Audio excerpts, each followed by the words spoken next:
Hello दोस्तों, स्वागत है आपका एक नए क्लास में। पूरी ये वीडियो एक बार बना चुके हैं ना, 12-15 मिनट की वीडियो चली गई।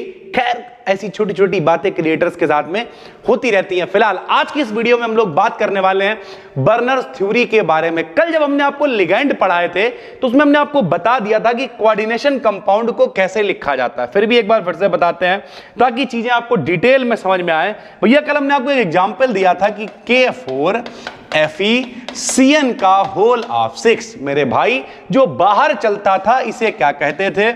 इसे कहते थे सिंपल आयन। क्या कहते थे? सिंपल आयन कहते थे सर जी। इसे क्या कहते थे? इसे कहते थे CMA। CMA का मतलब सेंट्रल मेटल एटम, केंद्रीय धातु परमाणु जो केंद्र में रहेगा, चारों तरफ लिगैंड रहेंगे। और ये जो ब्रैकेट में लिखा होता था इसे हम लोग क्या कहते थे? लिगैंड कहा करते थे। बर्नर ने कहा, बिल्कुल सरल थ्योरी है भाई, बर्नर ने कहा, मोटा मोटा समझाते हैं आपको। बर्नर ने कहा कि ये जो CMA है, इस CMA की दो संयोजकताएं होंगी। एक प्राइमरी संयोजकता यानी प्राइमरी वैलेंसी कहलाएगी, एक द्वितीयक वैलेंसी कहलाएगी। जो प्राइमरी वैलेंसी होगी वो कैसे निकालेंगे? भैया यहां देखो, एक K के ऊपर एक प्लस होता है तो 4K के ऊपर 4 प्लस होंगे। यहां एक CN के ऊपर एक माइनस तो 6 CN के ऊपर 6 माइनस होंगे। इसका मतलब यह है, केमिस्ट्री में सूत्र तब बनता है जब संयोजकता बराबर होती है। जितने प्लस हैं उतने ही माइनस होने चाहिए। 6 माइनस है, 4 प्लस है, यानी यहां पे कितने प्लस आने चाहिए? 2 प्लस यहां पर आने चाहिए भाई, सीधी सी बात। तो ये इसकी प्राइमरी वैलेंसी हो जाएगी। मोटा मोटा कहें तो ये इसकी ऑक्सीडेशन स्टेट है, ऑक्सीकरण संख्या है। ऑक्सीकरण संख्या को हमेशा प्लस या माइनस में लिखते हैं। और द्वितीयक वैलेंसी क्या है कि भैया जितने भी लिगैंड इसके संग में जुड़े हुए हैं, लिगैंड ने जितने ऑर्बिटल इसे प्रदान करे हैं, जैसे यहां पे लिगैंड कितने जुड़े हुए हैं? 6, तो इसकी सेकेंडरी वैलेंसी 6 हो जाएगी। बात खत्म हो गई। इतनी सी थ्योरी है और ये पूरा एक स्पेशल स्ट्रक्चर देंगे। कैसे भाई? समझाते हैं आपको, चलिए दिखाते हैं भाई। किसी कॉम्प्लेक्स का मतलब भाई कोऑर्डिनेशन कंपाउंड से मतलब है किसी कॉम्प्लेक्स में जो CMA है, सेंट्रल मेटल एटम है, उसकी दो प्रकार की वैलेंसीज होती हैं, यानी दो संयोजकताएं होती हैं। एक को क्या कहते हैं? प्राइमरी वैलेंसी कहते हैं, या फिर आयोनाइजेबल वैलेंसी भी कह देते हैं इसे।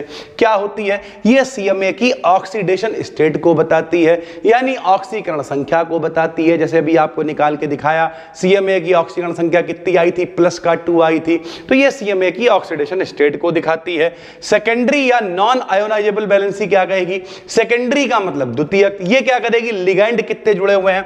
तो ये CMA के द्वारा लिगैंड के साथ कोऑर्डिनेट्स बॉन्ड बनाने के लिए प्रदान किए गए वैकेंट ऑर्बिटल्स की संख्या होती है। इसे कोऑर्डिनेशन नंबर भी कहते हैं। लिगैंड कितने जुड़े हुए हैं, जो लिगैंड जुड़ेंगे वो कैसे जुड़ेंगे? अपने वैकेंट ऑर्बिटल प्रदान करेंगे और उसके बाद जाके जुड़ जाएंगे कोऑर्डिनेशन के द्वारा भाई, सीधी सी बात है। तो ये क्या होती है? नंबर होती है कि कितने लिगैंड जुड़े हुए हैं भाई, ठीक है। किसी कॉम्प्लेक्स में CMA का कोऑर्डिनेशन नंबर भी डेफिनेट होगा, सीधी सी बात है। जैसे यहां पे क्या लिखा हुआ? FeCO का होला 5। तो अगर FeCO का होला 5 तो कितने लिगैंड जुड़े हुए हैं? 5। तो इसका कोऑर्डिनेशन नंबर कितना हो जाएगा? 5। यानी जो द्वितीयक वैलेंसी है, सेकेंडरी वैलेंसी है, वो कितनी हो जाएगी सर जी? 5 हो जाएगी भाई, ठीक है। उसके बाद CMA की दोनों प्रकार की वैलेंसीज पूर्ण रूप से सेटिस्फाइड होती है। केमिस्ट्री में सूत्र तब बनता है जब संयोजकता बराबर होती है। इसका मतलब जो दोनों वैलेंसीज हैं वो संतुष्ट होंगी, सेटिस्फाइड होंगी। जो प्राइमरी वैलेंसी है वो केवल नेगेटिव आयंस के द्वारा सेटिस्फाइड होती है, लेकिन जो द्वितीयक वैलेंसी है, द्वितीयक का मतलब क्या? लिगैंड यार। और लिगैंड मेरे भाई न्यूट्रल भी हो सकते हैं। जैसे अगर H2O लिगैंड है तो न्यूट्रल है, उसके ऊपर ना तो प्लस है ना माइनस है। जैसे CN नेगेटिव है तो उसके ऊपर नेगेटिव है।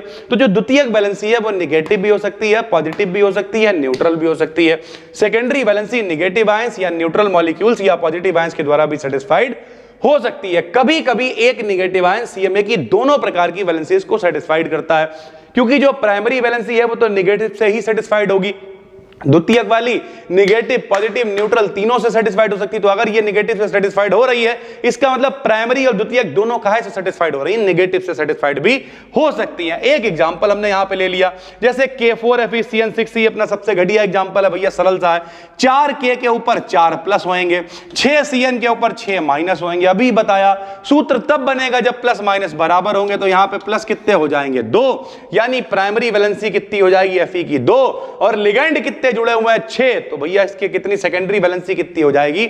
6 हो जाएगी भाई, ठीक है। और नंबर 4 क्या लिख देंगे भाई? नंबर 4 लिख देंगे, स्पेस में लिगैंड्स CMA के चारों ओर एक डेफिनेट ज्योमेट्री बनाते हैं, यानी निश्चित आकृति होती है। कोऑर्डिनेशन कंपाउंड्स आइसोमेरिज्म शो करते हैं। आइसोमेरिज्म क्या होता है? हिंदी में इसे कहते हैं समावैवी।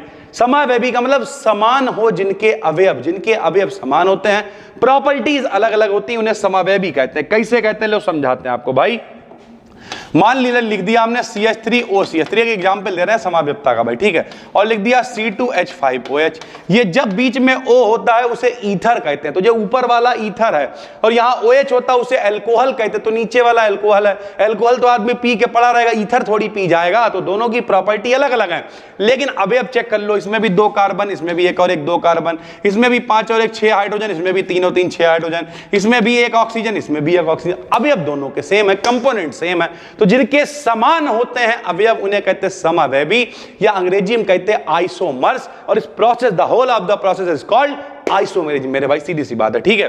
तो ये लोग जितने भी कोऑर्डिनेशन वाले होते हैं ये लोग भी आइसोमेरिज्म शो करते हैं भाई, ठीक। कितना आसान है बताओ, 2 वैलेंसीज है, प्राइमरी है सेकेंडरी है, दोनों वैलेंसीज के बारे में बता दिया कि डेफिनेट ज्योमेट्री होती है और ये आइसोमेरिज्म भी शो करते हैं। ये है बर्नर की थ्योरी जो पेपर में कई बार लॉन्ग में आ जाती है, साथ में एक आधा यूपीएससी नाम लिखने को आ जाते हैं जो कि आपको डिटेल में बताएंगे, टेंशन लेने की जरूरत बिल्कुल भी नहीं है। डिस्क्रिप्शन में प्लेलिस्ट है, 23वां 24वां दिन है, प्रॉपर स्ट्रक्चर्ड तरीके से पढ़ा रहे हैं। इनकी पीडीएफ सारे नोट्स इकट्ठे करके टेलीग्राम चैनल पे 53,000 से ज्यादा लोग जुड़े हुए हैं, वहां पे डलवा देंगे, इकट्ठे नोट डलवा देंगे। डेली पढ़ने में हो रही है दिक्कत क्योंकि टाइम की बहुत समस्या रहती है भाई, ठीक है। तो 2 4 10 दिन के अंदर सारी पीडीएफ इकट्ठी करके आपको दे देंगे नोट्स, आराम से भैया टेलीग्राम से पढ़ डालना। और अगर आपको लगता है कि सर जी हमें एक जगह चाहिए तो पुराना सारा कंटेंट मेरे भाई पीडीएफ नोट सब कुछ जो अपनी एप्लीकेशन है उस पर अपलोडेड है, प्लस उस पर न्यू वीडियोस फोल्डर बना के ये सारी वीडियो भी अपलोड करी जा रही है भाई, ठीक है।